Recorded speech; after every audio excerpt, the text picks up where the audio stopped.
Namaste. Hello and welcome to the Kundalini podcast. That was Zen. This is Tao. I'm Vivek Govekar. This is episode 37. An interesting conversation I had with someone I've been communicating with who saw my videos and was going through some of these experiences and sent me a video of something really incredible. So I thought I'd mention that as well. Uh, this person is having a unique phenomenon where little sparkling lights, orbs of light, are flying around them. And when they touch people, they get static electricity out of their body, which gives a shock to people. Now, this is something I have briefly mentioned in episode 12. Now, when that happens, you wonder what's going on. But as I have mentioned, the exact mechanism of a Kundalini awakening is that energy flows through your spine. And when energy flows through your spine, it is something to do with electricity or bioelectricity. Now, this will result in the same kind of energy transfer that happens in any electric current. So, whether it's flowing through your body or it's flowing through a transformer or a generator, it's going to be the same thing. If a current that is in excess of what that transformer or that piece of wire can take without damaging the wire itself, naturally you're going to see some sparks flying. You're going to see some problems happening. It's the exact same thing with the human body and the Kundalini energy. So I've mentioned this in that video. You need to have a practice of grounding. And what that means is you need to release excess energy into the ground. This requires a natural surface like grass or dirt, not concrete, not wood.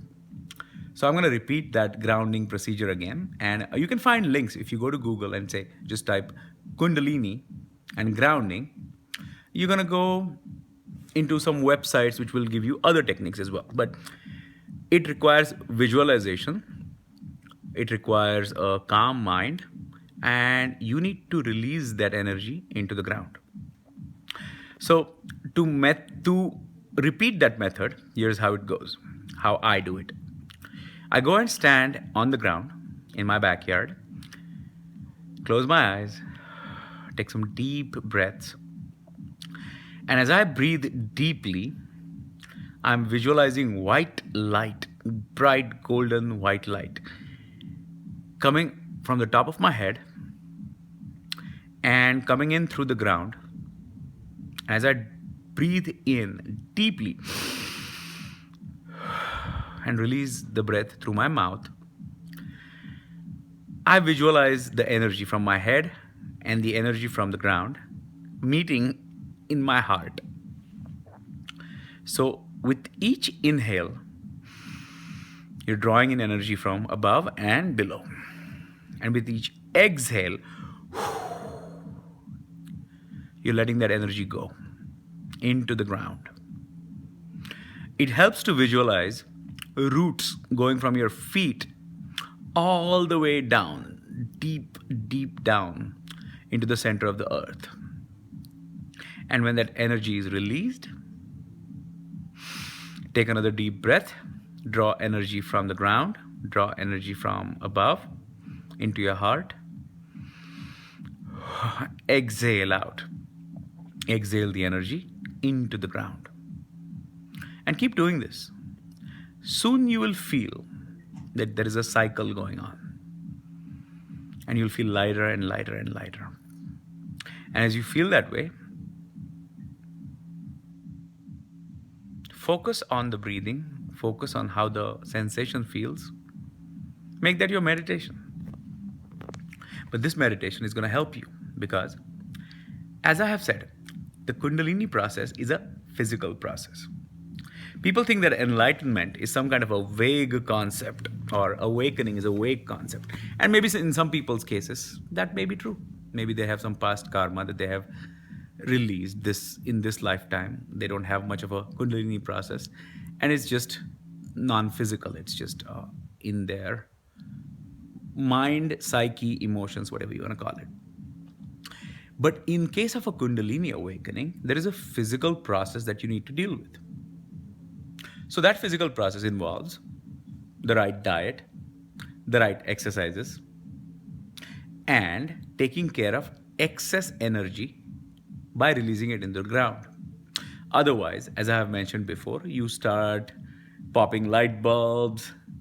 When you shake hands with people, you give off an electric current. All kinds of things will happen.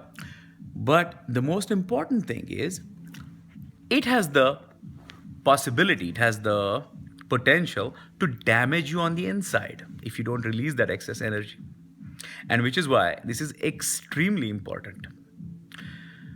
In my first 6 months of the awakening, I had no idea about grounding. And that energy was just circulating inside me.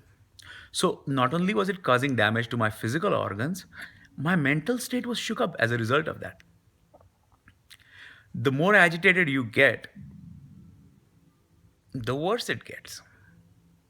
And the more the energy accumulates, the more agitated you will get. So this is one of those things that is absolutely essential. And if you're not doing grounding along with all other practices, then there is a likelihood that this process will be hurtful to you. So in one of my videos, I've mentioned how somebody could go crazy in a mental way. But there's a great chance that something bad could happen to your body. As I've said before, the Kundalini energy is like water flowing through a garden hose. You're trying to water your plants and your lawn, and suddenly there is a kink in the garden hose. And it starts flopping around. It's a pretty violent thing. And that's what happens. So you have to be very, very careful that you don't let the energy block or form blockages. So this involves grounding. You can find other methods. You can find things that are more effective for you personally. But as a basic practice to begin with, this is very effective. I have found it very effective.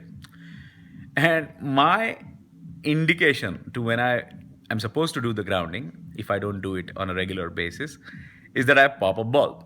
So that's my indication. You just popped a bulb, go and ground yourself. So grounding is a very important practice. And since I'm on the subject of practices related to the Kundalini awakening, I'm going to mention a few more things as well. As I've said before, you have to eat a vegan diet of raw food. That's most beneficial. What I've also found to be very beneficial is using supplements. Now, I've mentioned this briefly, but I haven't specifically mentioned what supplements I take. So I'm going to do that today. If you go to the Biology of Kundalini website, the emphasis is on calming you. That's the most volatile and unstable part of the process, is when you're not calm. And there is a formula given, which is called the calming formula. It contains the following things, and I might be leaving some things out, but here's what works for me. CalMag, which is calcium and magnesium. That's a combined supplement. There is a supplement called 5-HTP. T as in Tom, H, T as in Tom, P as in Peter, HTP. NAC or N-acetylcysteine. DMAE, GABA, GABA. What else? But these are the 4 or 5 important things.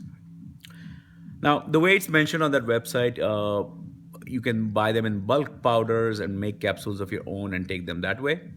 But you don't need to. You can just go to the pharmacy, get these supplements, and take them first thing in the morning. That will prevent you from getting agitated. Now remember, nothing I say is medical advice. Let me give you a disclaimer that applies to every single one of these videos. If you're sick, if you're feeling really ill, please go to the doctor. This is not in lieu of medical advice. This is in addition to any medical treatment that you may need. So don't think, okay, this person has said this, I'm going to take this formula and not go to the doctor. Please don't do that. Take care of your health. Your body will still require health. But most likely, if a Kundalini has awakened in you and you're pretty healthy otherwise, then these are the things that you need to take, or these are the things that will be helpful to you. Please use your own discretion and don't just take something without an awakening that may not help you. Taking these supplements is not going to help you awaken your Kundalini. Remember that. You are going to awaken your Kundalini because of the practices that you've done.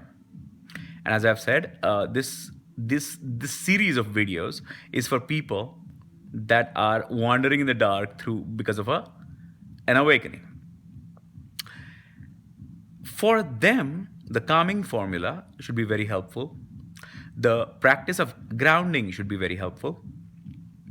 Now, briefly, I've mentioned Aikido, about how to deal with conflict. One of the things that I face is people trying to think that, oh, this is just some lightweight guy that I'm going to go and tell him, oh, no, this is not how it is. This is what you should practice. And I'm a guru. I have so many years of experience. Now, let me tell you. Remember, these videos are not a two-way street. I'm not out looking for advice.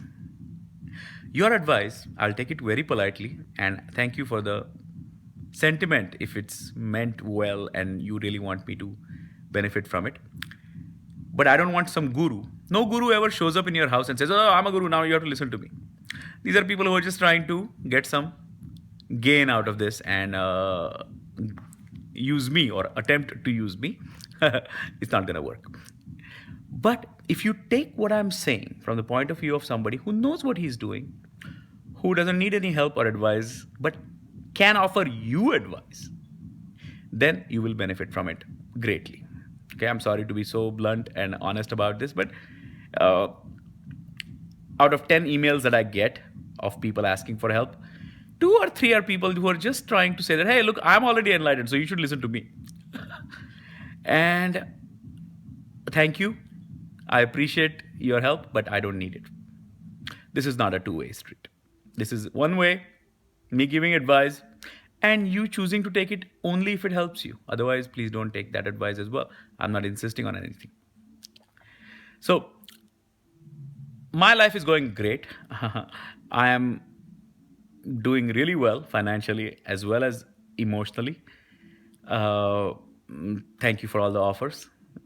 But this is for people who have gone through an awakening, and I'm trying to help them based on my 10 years of experience and the work that I have put in. I'm not a student. I'm not seeking help from you. I am someone who is attempting to guide people who may benefit from my guidance. So, that out of the way, please use grounding as a method, and please use this method regularly so you don't accumulate too much energy and do some damage to your body. I hope that was helpful. Thank you. Be well.